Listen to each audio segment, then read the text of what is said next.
એક આક્રોશ છે કે જીએસટી બહુ બધું વધી ગયું છે, કોઈ બી વસ્તુ એમાં જીએસટી પણ પેટ્રોલ ડીઝલમાં લોકોએ એવું કીધું કે પેટ્રોલ ડીઝલને પણ જીએસટી ની અંદર એડ કરો. આ જો એડ થશે તો પેટ્રોલ ડીઝલ બેઝિકલી પ્રજાને એનો સીધો લાભ મળશે.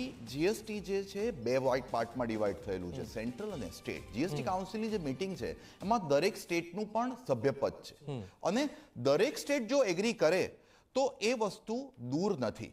પણ એ આજના બજેટમાં મારા મતે કદાચ એક્સપેક્ટેશન રાખવી બહુ દૂરની વાત થઈ જશે. આજના બજેટમાં આપે જે કીધું એ પ્રમાણે કદાચ કર માળખામાં કંઈ સુધાર આવી શકે, જેવો ગયા વખતે કર્યો હતો કે સેલરાઇટ પર્સનને 50,000ની જગ્યાએ 75,000નું ટ્રાન્ઝેક્શન કરી આપ્યું અને 7 લાખ રૂપિયા સુધીની આવક સુધી કોઈ ટેક્સ નહીં લાગે, કર માળખામાં ફેરફાર કરી આપ્યો. એવા કોઈ આઈ વુડ સે પ્રત્યક્ષ કર એટલે ડાયરેક્ટ ટેક્સમાં કોઈ બદલાવ આવી શકે અને એવા કોઈ બેનિફિટ મળવાની ચોક્કસ જનતા અપેક્ષા રાખી શકે. સાહેબ મેહુલભાઈ પટેલ જોડાઈ ગયા, સીએ છે, બંને સીએ છે, તો આમ પોલિટિક્સમાં બહુ ઓછા તો ધડામધડી કરતા હોય છે, પણ બંને સીએ છે એટલે બંને જાણકાર છે એટલે એમાં કોઈ વાંધો નથી. મેહુલભાઈ, મૂળ જે વાત જે છે કે શું આમ જનતા મધ્યમ વર્ગના ખિસ્સામાં આજે પૈસા આવી શકે છે, તમે જોઈ રહ્યા છો કે એને રાહત મળશે?